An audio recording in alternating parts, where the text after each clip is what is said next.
What's up, everybody? Welcome back to the channel. Today we are looking at the SH Figuarts Panzy from Dragon Ball Daima, the princess of the third demon world.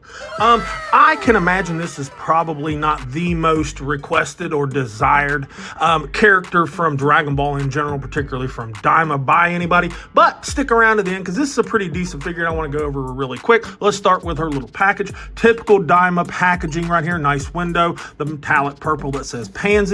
That's a good image of her right there. And again, on the back, they actually kind of utilized the space halfway decent, but I'm going to attribute that to this little accessory picture right there. But, you know, overall, not bad packaging by SH Figuarts. They really know how to do it. Let's grab little Panzy here, because I personally think she looks pretty darn good. They nailed her look, I think, to a T. And it's not like she's a super complicated, you know, character design, but, you know, she's got a little bit going on. There's a little bit, you know, different colors and things like that, and a little bit of stuff going on as far as her outfit. And I think they nailed it pretty well. Let's just compare her real quick so we can see how tall she is, because technically she's not a mini. Nope. Here she is with the Goku mini right there, and she towers over his little ass. And here she is over the Supreme Kai mini, and she's bigger than him. Here she is with Glorio, not a mini, obviously, and, you know, she comes up to about his belly button or so. And here she is with the full-grown Daima Goku right there, right up to about his waistline. So we've kind of covered comparisons and how big she is. Let's just talk about her really quick. I like her hair sculpt. Her sculpt and everything from head to toe is pretty good. Like I said, I like her hair. I like the color. I would have liked to have seen some wash or something, particularly like in these ponytails, to kind of bring this out just a little bit, because they didn't put any paint really on her except maybe like 2 different spots on the whole figure. But that would really make the head sculpt pop out. I like the color, the nice cool kind of blue, greenish, gray, whatever color you kind of want to call that for her skin. I think that looks good. They did all the faceplates good. We'll look, excuse me, we'll go over, there's more here in a minute. Like right there's a little piece of paint, whatever that is supposed to be. And of course the 4 little silver dots. And that is literally it. Everything else is, well, excuse me, there's 6 little silver dots, 2 of them on her boots.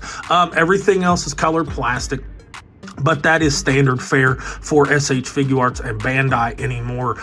Anyway, but she looks pretty decent. Let's talk about her accessories really quick, because that's actually my favorite part of the figure. Now for accessories, we're getting 3 different expressions. We're getting the kind of mouth closed, happy looking grin right there on her in the package. And we're also getting an open mouth, happy face right here that I think is the best of the 3. It looks really, really nice. And we're getting another closed mouth expression, but it almost looks sad or neutral or something right there. And it's done well also.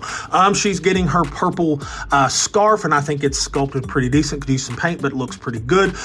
She gets an exchangeable neck peg right here, because one neck peg has her little control necklace or whatever on it, and this one has it without it, so that looks pretty cool. We also get her little bag that's sculpted halfway decent, and it's got her little knife or sword or whatever. Kind of looks like a miniature version of Trunks' sword. I was hoping we could remove that, but we cannot, but whatever.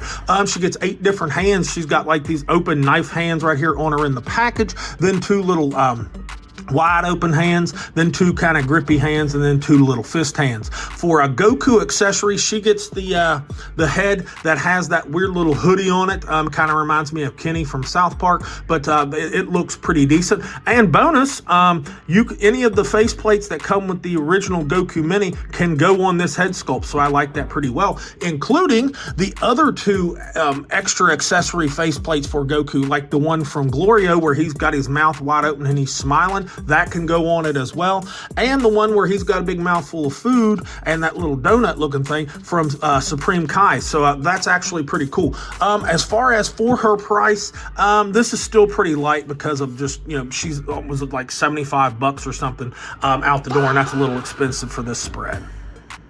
For articulation, all these little figures move pretty well. She's really no exception, except for one little area, but we'll just start with the head. Her little ponytails, they articulate, they move, they rotate, and they move up and down, all that good stuff, and that's fun, I suppose. She's got a ball peg in her neck and a double ball peg from the neck into the head, so you can look down and up and do all the nuance you want, no big deal. Shoulders are on a hinge and they go up above 90, full 360. And we'll do that real quick, just get her hair out of the way.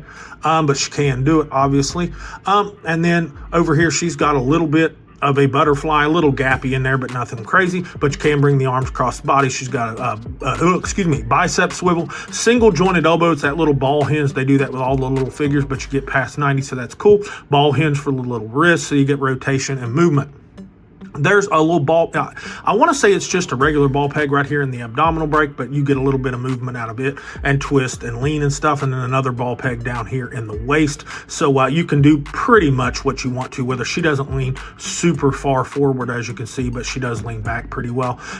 Legs, they only come out to the sides about like that. That kind of sucks, honestly. There's zero reason why they can't. They're just on ball pegs, but for some reason they don't. She got a thigh swivel hidden nicely at the bottom of her pants leg. Single jointed knee, a little bit past 90, nothing crazy. Doesn't look horrific, but it's not great all at the same time. Ankle swivel there at the top of the boot. Now the ankle, they work really good. They go all the way down. That doesn't look normal, but whatever. They come up a little bit, and you got some ankle rocker, no peg hole, and you've got a toe hinge right there. That doesn't make me want to puke. Does have a pretty decent step in it right there. But other than that, it's not too bad. Her articulation for what you're going to do with a pansy figure, if you get this, will be more than satisfactory. Overall, it's a cute little figure, way too expensive, and there's no paint on it. They need some paint in the hair. Where she's so small, anywhere else, that would have just been extra. Her accessories were all right for her, but she's just way too expensive. Do you need this? Absolutely not. I'll give her a C. She's middle of the road.